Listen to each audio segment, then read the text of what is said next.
வணக்கம் மக்களே, welcome to agricultural vlogs. நான் உங்கள் சீகன். தெரியாதவங்க தெரிஞ்சுக்கங்க, தெரிஞ்சவங்க சொல்லிக் கொடுங்க. நம்ம கடந்த மாதம் சிறப்பான முறையில் நெல் அறுவடை பண்ணோம். நல்ல மகசூலும் வந்திருந்துச்சு. கிட்டத்தட்ட 3500 கிலோ, அதாவது 3.5 டன் நம்ம நெல் அறுவடை பண்ணியிருக்கோம்.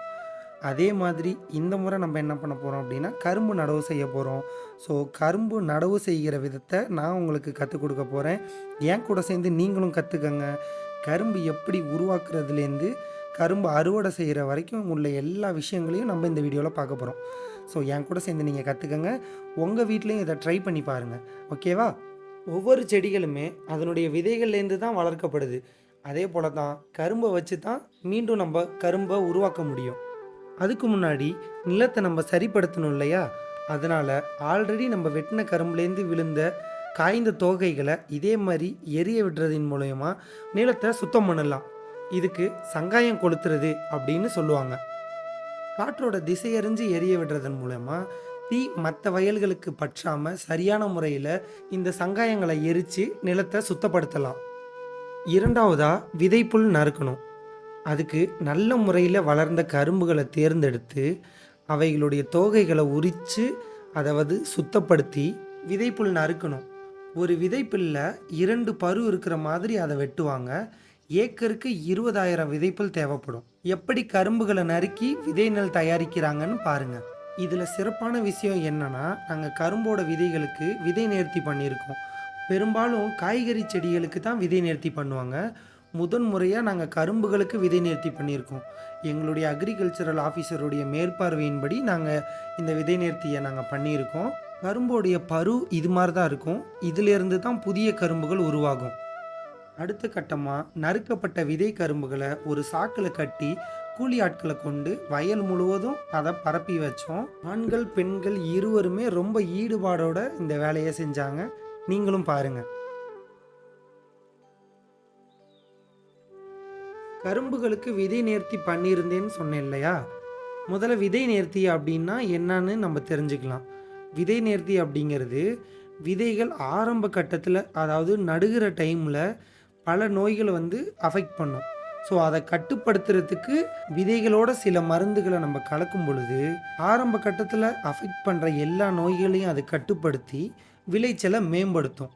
இதை தான் விதை நேர்த்தி அப்படின்னு சொல்லுவாங்க. எப்படின்னா, குழந்தைகளுக்கு தடுப்பூசி போடுறது மாதிரி. விதை நேர்த்தி பண்ணுறதுலே பல வகைகள் இருக்குது. நுண்ணூட்ட விதை நேர்த்தி, பூசணக்கொல்லி விதை நேர்த்தி, உயர் உர விதை நேர்த்தி அப்படின்னு பல வகைகள் இருக்குது. நம்ம வயலுக்கு பூசணக்கொல்லி விதை நேர்த்தி தான் அவங்க சஜஸ்ட் பண்ணாங்க. நம்ம அதை தான் நாங்கள் சூஸ் பண்ணியிருந்தோம். அதுக்கு நாங்கள் எடுத்துக்கிட்ட மருந்து என்ன அப்படின்னா, இண்டோஃபில் பிராண்ட்லேருந்து ஸ்ப்ரிண்ட் அப்படிங்கிற மருந்து தான் நாங்கள் சூஸ் பண்ணோம். பாக்கெட்டும் ப்ளூ கலரில் இருந்துச்சு, மருந்தும் ப்ளூ கலரில் இருந்துச்சு. ஒரு பாக்கெட்டுக்கு 100 லிட்டரு தண்ணி, அதை நாங்கள் இந்த மருந்தை மிக்ஸ் பண்ணி வெட்டி வச்ச விதை கரும்புகளை ஒரு 5 நிமிடம் இல்லைன்னா 10 நிமிடம் அதில் ஊற வச்சு நம்ம விதைக்கும் பொழுது ஆரம்ப கட்டத்தில் வருகிற எல்லா நோய்களையும் இது கட்டுப்படுத்தும். கடந்த 2 வருடங்களாக சரியான மகசூலே கரும்பில் கிடைக்கல. நிறைய பூச்சி தாக்கி அழிகிற லெவலுக்கு ரொம்ப போயிடுச்சு. அதனால் கோத்தாரிலேருந்து இந்த மருந்து சஜஸ்ட் பண்ணாங்க. ஸோ இந்த வருடம் நாங்கள் ட்ரை பண்ணி பார்க்கலாங்கிறதுக்காக இந்த முறையை நாங்கள் கையாண்டிருக்கோம். இந்த மருந்தோட சிறப்பம்சம் என்ன அப்படின்னா, இந்த மருந்து சிஸ்டமிக்காகவும் செயல்படும், கான்டாக்டாகவும் செயல்படும். சிஸ்டமிக்கானா கரும்போட வேர்களுக்குள்ளே சென்று அதில் பூஞ்சைகள் இருந்துச்சுன்னா அதை அழிக்கும். கான்டாக்ட் அப்படின்னா மேற்புறங்களில் இருக்கிற பூஞ்சைகளையும் இது அழிக்கும். நம்ம 10 நிமிஷம் ஊற வச்சதுலே கரும்புகள் நல்லா அப்சர்வ் பண்ணியிருந்துச்சு இந்த மருந்தை. அதுக்கப்புறம் இதை ஒரு டப்பில் நம்ம எடுத்து எங்கெங்கே நம்ம நடணுமோ வயல் முழுவதும் கொண்டு போய் அதை நாங்கள் பரப்பணும். விதை கரும்புகளை நடுவதற்கு இப்படி தான் பரப்புவாங்க, பார்த்து தெரிஞ்சுக்கோங்க. விதை கரும்புகளை பரப்புனதற்கப்புறம் நிலத்திற்கு தண்ணீர் பாய்ச்சி நடவ ஆரம்பித்தோம். விதை கரும்புகளில் உள்ள பரு மேற்பக்கமாக இருக்கிறது மாதிரி நம்ம நடவு செய்யும் பொழுது மண்ணிலிருந்து மிக வேகமாக அது முளைச்சி வெளியே வரும். சீக்கிரமே கரும்பும் வளரும்.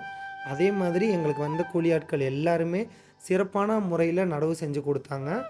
பல வேலைகளுக்கு பின்னர் நடவு வெற்றிகரமாக முடிஞ்சிருச்சு. அடுத்தடுத்த வீடியோவில் அடுத்தடுத்த ப்ராசஸ் என்ன அப்படிங்கிறத நான் உங்களுக்கு தெரியப்படுத்துகிறேன். அது வரைக்கும் மறக்காமல் இணைந்திருங்கள். இது உங்கள் அக்ரிகல்ச்சரல் vlogs சேனல். நான் உங்கள் சீகன்.